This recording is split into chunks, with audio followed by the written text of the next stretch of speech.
welcome back to the channel. This is the movie music tag 2023. This is from Beth at Miss 80s. Loads of people have done this so far. I'm a bit late to the game, so we'll get right into it. 20 questions that Beth has posed. She did this last year. I did this last year, so I've made a point of not actually watching what I did last year. There might be some crossover what I chose last year, but I've tried to choose a couple of different things just to keep it fresh, just keep it fun. Okay, 20 questions. Question number 1. How many soundtrack scores did you purchase in 2022? No idea. I tried to do a count. It's well over 50. And if you add in the stuff that Daniel at Soundtracks with Birdman sent me, he sent me just before Christmas alone a box with 20 different CDs in it. Just phenomenal. So, but I know I bought over 50. It's probably more than that, but it was a lot. I don't know, a lot. So my answer to question number 1 is a lot. Question number 2, your oldest soundtrack score year-wise. I suppose that could be interpreted a number of ways, so I've chosen 2. The oldest one I think I've got, which is one I got last year, was this one. It's an LP, and I don't have a record player, but I think that's the oldest one I've got. That's from 60 something, early 60s, mid 60s, 60s. I think that's the oldest LP I've got. Might have a slightly older one, but that's coming up a bit later. But score-wise, for music-wise, it's a re-recording, but it's from a 1933 film, and that's The Son of King Kong and the Most Dangerous Game by Max Steiner. So that's the oldest music I've got. As I say, that's a re-recording, so I think that works. Well, that's my choice anyway. Next up, question number 3. Newest soundtrack score you added to your collection. Can be year-wise or just newest purchase overall. The newest purchase overall, and I'm really excited about it. So, and this is a backdoor kind of opening, because, well, it's already open. But I only got this at the weekend. So this is an exclusive, and it's something I ummed and ahed, well, not ummed and ahed about, I just couldn't afford it, but the Quartet Magnificent 7 box set.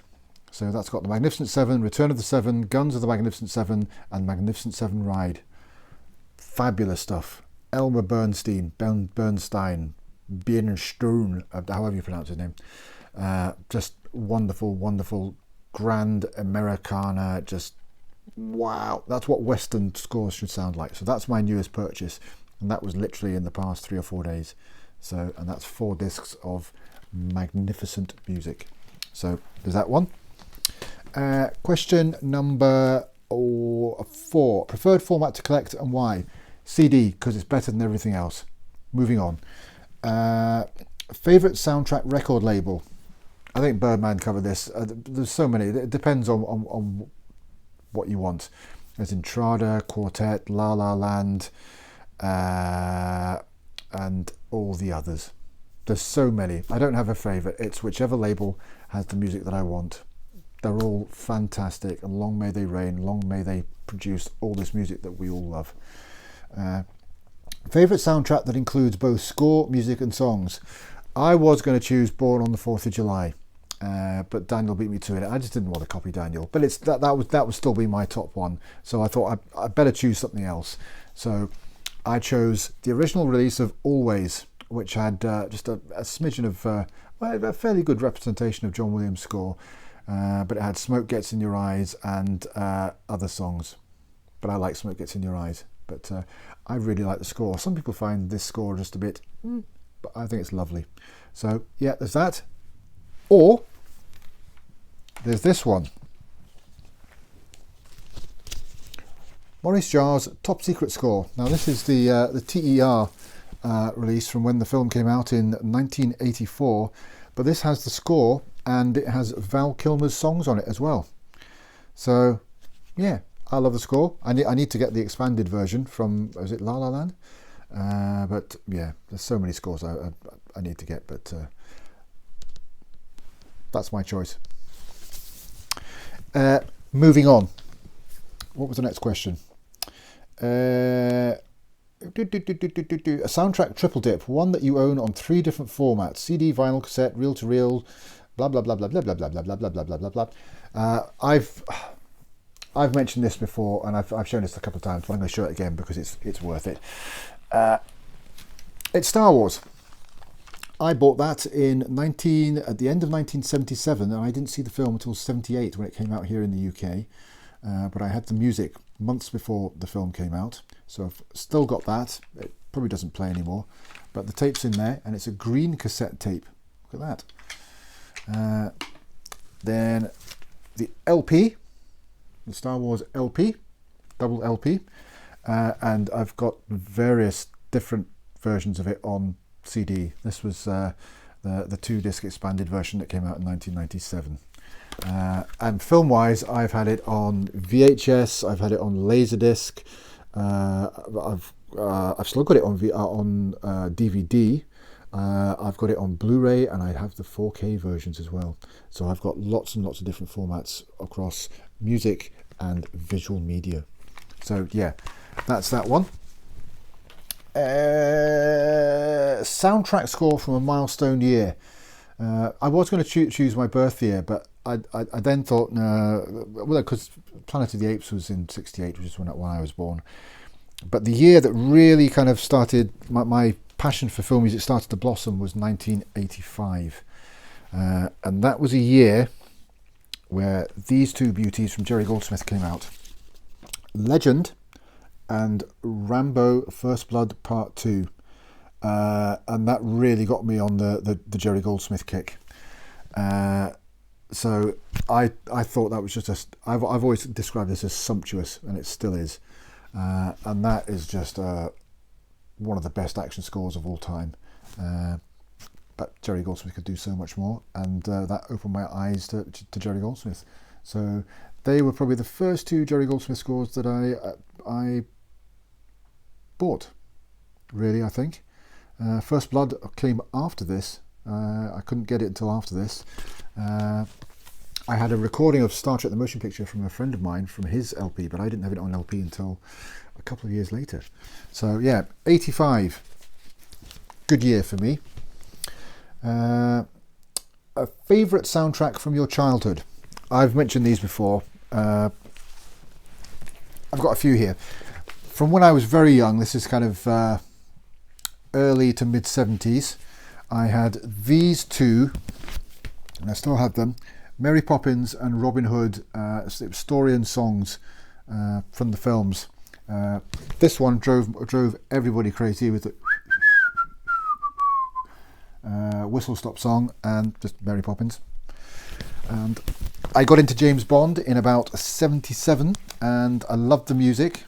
This was before I knew I was a real music fan, film music fan, and I got this double album, which I just worshipped, and it's still one of the greatest albums I ever had as a kid. I got that in about 78, I think, and then in 79 I got that for my 11th birthday. Black Hole, a Disneyland record. A digital recording, and I think it's one of the first digital recordings. So yeah, so they were from my childhood. Best soundtrack score opening title track. Thought long and hard about this, and I didn't have to think long and hard. Opening track, Superman, the Superman March. I chose that above Star Wars, in fact. I'm not putting Star Wars down. It's brilliant, but I had to choose one, so I choose Superman. It still gets the hairs on the back of my neck standing up every time I hear it. Brilliant. Favorite soundtrack score ending credits track. So many. I was going to say Empire Strikes Back. I was going to say Temple of Doom with the Raiders March with the short round theme kind of interspersed into it. But I chose Explorers. Jerry Goldsmith. I remember when I saw it on video in about 89 when it came out, and 86. end of 85, I don't know. When I saw it on video when it first came out, mid-80s. But I just love the score all the way through the film, and then when the kind of end credits start and there's that kind of rockabilly thing coming up, I just thought, wow, this is great. And then it segued into the grand kind of big orchestral. I just thought it was wonderful. But it was a couple of years before I actually got that on LP, and it was a bit of a crappy LP. But yeah, Explorers, end titles. Next, best movie love theme. Before we get too far from it, it's got to be the love theme from Superman the movie. Sorry, Star Wars. Sorry, loads of other things. There were some nice Jerry Goldsmith ones in there. I love the love theme from the Wind and the Lion, and yeah, there's loads out there, but I'm choosing that one. Lovely. That's the one I play the most. Favorite soundtrack score that helps you relax? There's so many of them. A lot of them are John Barry soundtracks. So any of the softer John Barry stuff I would have to go for. Yeah. A soundtrack score that gets you motivated. There's always one piece that gets me motivated. It's the Hijacking from Air Force One. Love it. It's one of the most perfectly formed pieces of action music in film music history. That's a bold statement, but I'm sticking by it. Love it. But I also love a very short track on the First Blood soundtrack, and it's The Truck. And it just ends up with a grand kind of brilliant. Those two. And honourable mention, the original E.T. soundtrack from this one, Abandoned and Pursued. That gets me going as well. Another honourable mention as well. There's a very short track on this. It comes at the end of a piece, but there's just a shorter segment. It's called Boat Trip, but it's just a great piece of propulsive Jerry Goldsmith, fully orchestral. Just brilliant stuff. So all those get me motivated. Doesn't take a lot to get me motivated. A favourite TV soundtrack score? Well, my favourite TV soundtrack stroke score, North and South. Just grand orchestral Bill Conti wonderfulness.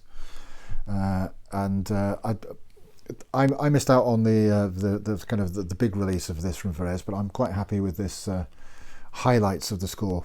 And this included, I've wanted it for so long, the end credits, the kind of marchy version of the main theme. Brilliant. Love that score. An underrated 1980s soundtrack score. Again, I mean, Daniel said this, it depends on your point of view. What's underrated? What's the definition of underrated? But I'm going to go for another Bill Conti. Even though it's Oscar winning, it kind of gets forgotten about, and it's the score he won his only Oscar for, and you could tell by listening to it what the film was temp-tracked with, but it's still a wonderfully stirring score, and I think it deserves a bit more love. The right stuff, wonderful stuff. This was a release that came decades later. And it was going to be released at the time of the film, but the film wasn't a huge success, so it was kind of shelved. And this was Bill Conti's assembly for the soundtrack album. And it's that old age, that thing that people say, all the recordings are lost now. It'd be great if they could find them and we could have an expanded one of that. But go and listen to that. It's available for streaming, but if you can find this as well, it's quite expensive, but great score. If you had to sell your entire collection and could only keep one, which would you pick? That would never happen. I would die before that would happen. Enough said. A White Whale, a soundtrack score that took you forever to acquire. There are a couple. For various reasons, depending, affordability, just things weren't available. But the one I spent the most time looking for and finding it at a price that I felt was worth paying and that I could afford to pay. And it was this expanded release from 1941. It took me ages to pull the trigger on this one, basically. And eventually I thought, I paid quite a lot for it, but I was glad I did, and I have it now.